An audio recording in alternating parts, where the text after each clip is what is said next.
Hello, Rita. So we're going to carry on with the Oak Bloke 25 for 25, and this time we are going to look at JPEL Private Equity. Um, yeah, this idea, I suppose the quick version is that it's a free ride on assets, and what I mean by that is that they're in wind down, so they're winding down their assets. They're looking to finalise over the next 2 years. So whilst this is a 2025 idea. I mean, it depends on whether you want to exit it during 25 or continue to 26. But what I found particularly encouraging is, I mean, yes, it trades at a discount, which is nice. I did talk about, just sort of giving you all the facts here that there is fund charges. So this performance fee, this fund charge, including performance fee, isn't tiny. But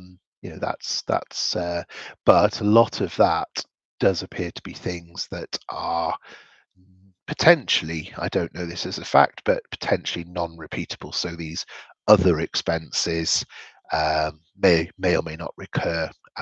But there appears to be some reasonable grounds to think that those could just be one-offs. So it covers a range of um, buyout funds, but majority of these are buyouts. So there's some venture capital, some buyouts. It's focused now. You'll notice there's 43% diversified financials, but that's kind of predominantly one holding, which we'll talk about in a minute. So I would say if you kind of exclude that one, it's kind of almost the second category downward. It's technology, hardware, healthcare equipment, real estate, and capital goods.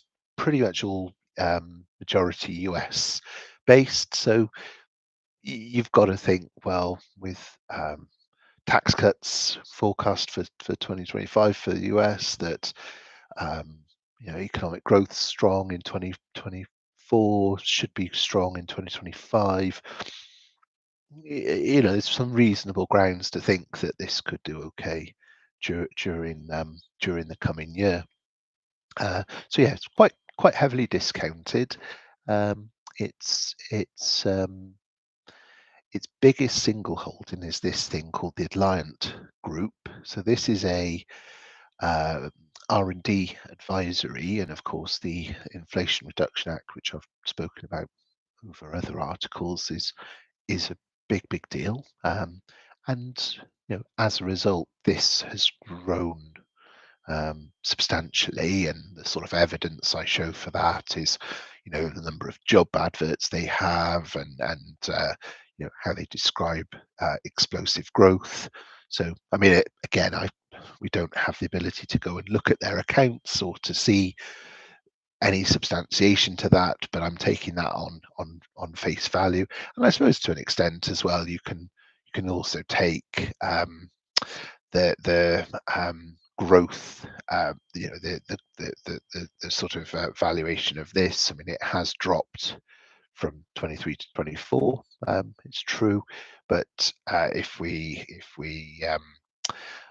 take the fact that there's a offer on the table, so it's a put option, which basically is like an offer on the table that's going to be left on the table from October of this year to October of next year. So, they've got the right to sell the company for its current NAV, 12.8. So that 12.848 is kind of the the potential buyer has said, look, I'll give you 12.8.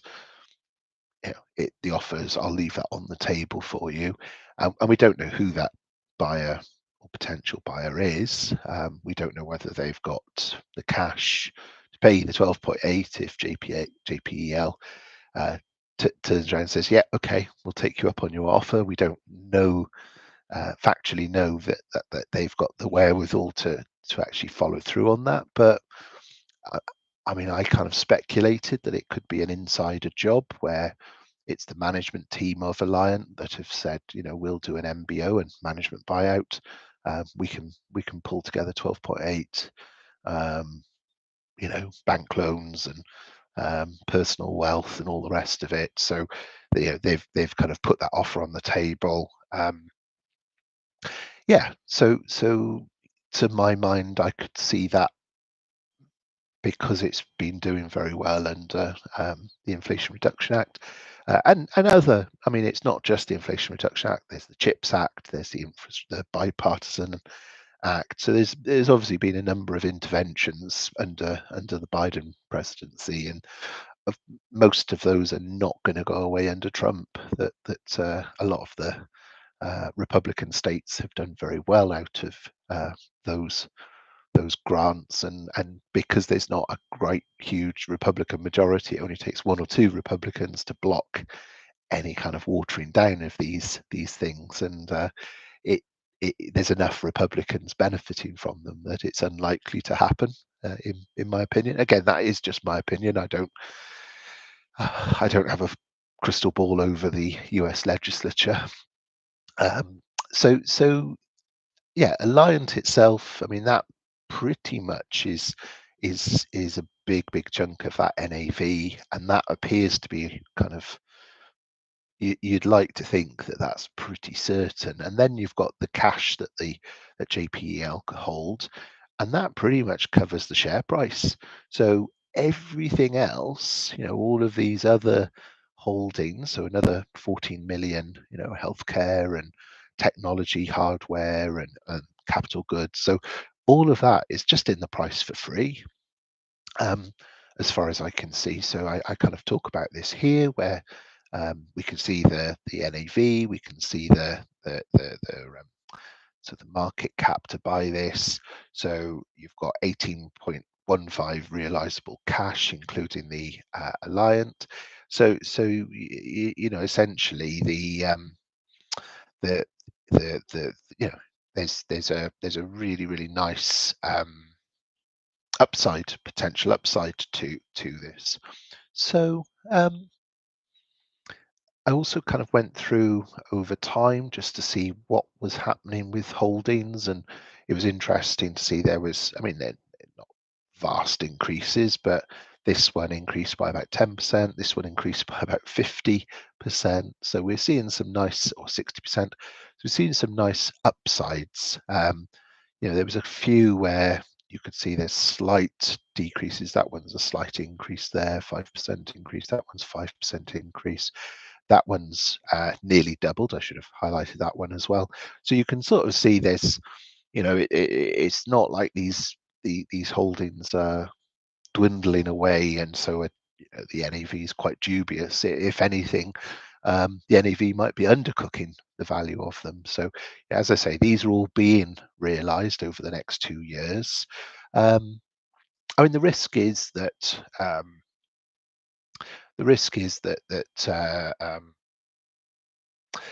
suppose the risk is that the Alliant buyout falls through, and they can't find anyone to buy it, and therefore it doesn't sell for at least 12.8. That is a potential risk. The track record over 8 years is 65%. So from 2016 to 2024, I mean, 65% over 8 years is about 8% a year. So it's not stellar, but it's not dreadful. It's okay. I think, well, 8% I might just be greedy by saying 8% is okay, but I suppose this caught my eye, that the new investments, the new portfolio, were delivering much higher IRRs. So obviously this period of time here is it obviously went through COVID and different things, so to still hit 8% despite the supply chain disruption, inflation, COVID, it's not been a trouble-free 8 years, should we say. So the newer stuff appears to be doing better, and also that these holdings, I mean, these are not sort of recent buyouts, that they're very mature, that they're on average 13, they've been in ownership for 13 years, so they're you'd like to think that you're not selling these things prematurely, that there's been time for them to bed in and to turn around and to be ready to be sold. I mean, 13 years, if anything, is probably too long to be holding on to something. So yeah, it's a very mature set of holdings. As I say, it pretty much is a free ride on the rest of the portfolio once Alliant and cash are taken into consideration. I think that's probably about it to sort of talk about, really. That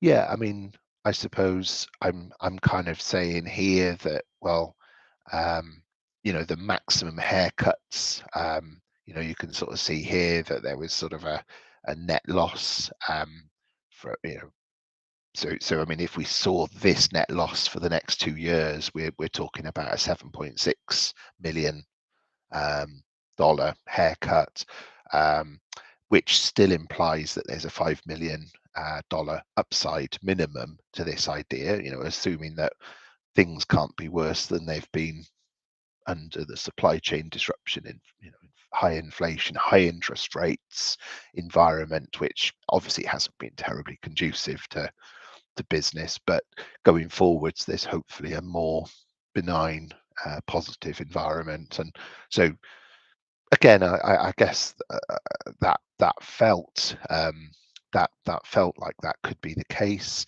I took a more positive view here to say, well, based upon Alliant may be selling for more. If the portfolio did deliver a 27% IRR, I'm not saying it can and will, but we see some evidence that at least some of it has been able to that you could look at a 100% return on this over 2 to 3 years.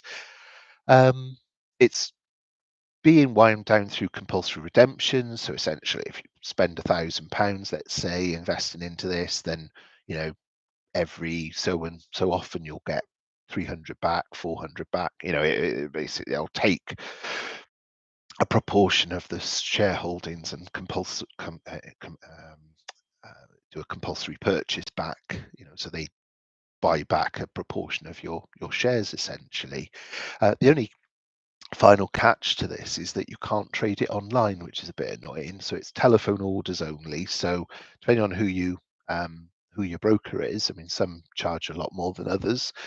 Hence, we sort of saying 25 to 50. Some are much less actually. There are some cheaper ones out there, but it kind of takes you away from the click of a button, unfortunately, on this idea. But as I say, some potential upside. So this idea I've managed to talk about in less than 15 minutes. So I'm told that that's a magical number to kind of keep people's attention. So hopefully that's been a useful quick presentation of JPEL.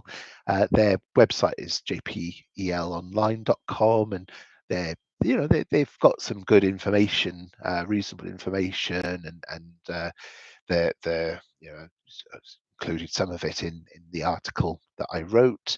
Yeah, you can see that it's majority US, but there are some elements of non-US, so majority US, but there's a chunk of other places as well. So it yeah, it kind of feels like it could and actually the other thing, just to quickly say as well, that these distributions, so these are examples of past compulsory buybacks. So they have been, I mean, 15 million. Obviously, that's compared to the market cap. So they've actually where have we got it? It's here. So they've pretty much paid back 50% of the market cap in the past year or so. Is what that's showing you there. That or to be fair, 2 years. So they've 50% of the portfolio has realized in the last 24 months. The other 50% is due to be realized in in the next 24 months. So actually the other way of looking at this is to say, well, these realizations of $15 million, and obviously the reduction of NAV over the same time. So you can see here the actually this is the performance. Yeah, so that is the NAV. So despite the realizations, that hasn't been done at the detriment to the NAV, that the NAV has held up. But what we do see is that the share price has just gone down, down, down, down, down, which puts it at the discount, which makes it potentially attractive. So that I presume that point there was when they said, look, we're going to start winding this thing up. And at that point, people just started getting out. They didn't want to hang around for that, and so exited, which has driven the price down to where it is today. But is it based upon portfolio performance? I mean, looking at this, not really. That shareholder value has been maintained. Anyway, that's enough from me. Cheerio for now. And if you want to read my Oak Bloke Substack, that's at oakbloke.substack.com. If you enjoyed this video and my writing, please support Emmaus. Details are on my Substack. And thank you very much for your time today. Cheerio.